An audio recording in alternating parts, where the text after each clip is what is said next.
বাংলাদেশের তরুণদের উদ্ভাবনী শক্তি আছে নতুন ব্যবসা শুরুর আইডিয়া, কিন্তু প্রয়োজনীয় তহবিলের অভাব এবং সরকারের লাল ফিতার দৌরাত্ম্যে নতুন উদ্যোক্তারা স্টার্টআপ ব্যবসা শুরু করতে পারে না। সেই সমস্যা কাটাতে দেশি বিদেশি স্টার্টআপ তহবিল গঠনের ঘোষণা দিল বিনিয়োগের সম্মেলনের প্রথম দিনে। 40 দেশের 5 শতাধিক বিদেশি বিনিয়োগকারীদের নিয়ে শুরু হয়েছে 4 দিনব্যাপী বাংলাদেশ বিনিয়োগ সামিট। বিস্তারিত সুশান্ত সিনহার প্রতিবেদনে। বড় বড় ব্যবসা বাণিজ্যের পাশাপাশি ছোট ছোট উদ্যোক্তাদের হাত ধরে এগিয়ে চলে দেশের অর্থনীতি। তারুণ্য নির্ভর এসব উদ্যোগের পরিচিতি স্টার্টআপ ব্যবসা হিসাবে। অন্যান্য দেশের মতো বাংলাদেশেও স্টার্টআপ বিজনেসের ধারণা নিয়ে কাজ করছেন অসংখ্য যুবক, কিন্তু সেসব উদ্যোগের বাস্তবায়নে নেই পর্যাপ্ত প্রাতিষ্ঠানিক সহায়তা ও তহবিল। সেই সমস্যার সমাধানে $10 লাখ স্টার্টআপ তহবিল আনলো একটি সংস্থা।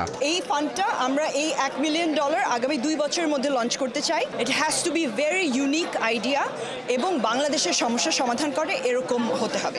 For us, this is a great opportunity to come here, to connect with our portfolio companies, to meet more portfolio companies. Originally from the US, but I'm coming from Singapore. 4 দিনব্যাপী বিনিয়োগ সম্মেলনের প্রথম দিনে আলোচনা ছিল এই স্টার্টআপ ব্যবসা শুরুর সমস্যাগুলো সমাধানে করণীয় নিয়ে, যেখানে উদ্যোক্তাদের জন্য প্রায় 1000 কোটি টাকার তহবিলের ঘোষণা দিলেন বাংলাদেশ ব্যাংকের governor. To this group of innovative minds so that they can flourish. আমরা তরুণ ও নতুন উদ্যোক্তাদের মেধা কাজে লাগাতে চাই বাংলাদেশের উন্নয়নে। তারা যাতে দেশে অবস্থান করে নতুন উদ্যোক্তা হয়ে উঠতে পারে, সেজন্য 800 থেকে 900 কোটি টাকার একটি স্টার্টআপ ফান্ড গঠন করেছে বাংলাদেশ ব্যাংক। বাণিজ্যিক ব্যাংকগুলোর মাধ্যমে এই তহবিল বিতরণ করা হবে স্টার্টআপ উদ্যোক্তাদের সহায়তায়। They will be the owner, equity holders.